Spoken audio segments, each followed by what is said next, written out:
Et on passe maintenant à la rubrique Expliquez-nous. Bonsoir Thiago, si tu es avec nous ce soir, ce n'est pas pour parler cinéma cette fois-ci, mais bel et bien changement d'heure. Une question que nous sommes nombreux à nous poser au moins 2 fois par an. Est-ce que l'on perd ou est-ce que l'on gagne une heure? Eh bien, bonsoir Nicolas. Ce soir, on perd une heure. Comme vous pouvez le constater sur votre écran, apparaître sur la droite. Ce soir à 2 heures, il sera 3 heures. On perd donc une heure de sommeil. En revanche, pour notre plus grand bonheur, on gagne toutefois une heure de soleil. Mais alors Thiago, pourquoi est-ce qu'on perd une heure?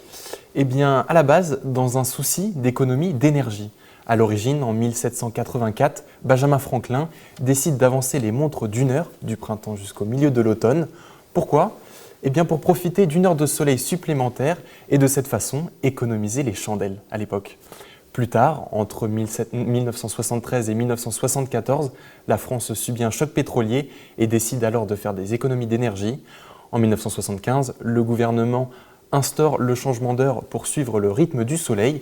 Les Français se lèvent à l'heure du soleil, ils consomment moins d'électricité pour s'éclairer. Alors est-ce que cette mesure est toujours nécessaire aujourd'hui et est-ce que le changement d'heure permet-il vraiment de faire des économies d'énergie? Eh bien, pas vraiment. Depuis quelques années, le changement d'heure ne représente que 0,07% de la consommation totale d'éclairage du pays, selon l'agence de la transition écologique ADEME, pour plusieurs raisons, notamment le fait qu'on lance le chauffage une heure plus tôt le matin. Cela grignote les économies faites sur l'énergie. De plus, on observe une hausse des accidents de la route et des troubles du sommeil chez les personnes âgées et les enfants. Les changements d'heure font donc l'objet de controverses, on l'a dit. Est-il prévu qu'ils soient supprimés? Eh bien, pour le moment, non, car depuis 1998, ces changements d'heure impliquent tous les pays de l'Union européenne. C'est une décision commune prise à l'époque pour simplifier les échanges commerciaux. Toutefois, en 2018, la Commission européenne demande à ses citoyens leur avis sur la question et en 2019, la suppression du changement d'heure est votée. La France souhaite alors conserver l'heure d'été. Mais alors Thiago, pourquoi procédons-nous toujours encore à ce changement d'heure? Eh bien, les États étaient invités en 2020 pour un passage définitif en 2021. Pour l'heure d'été, le changement définitif aurait pris alors effet dès le 28 mars 2021.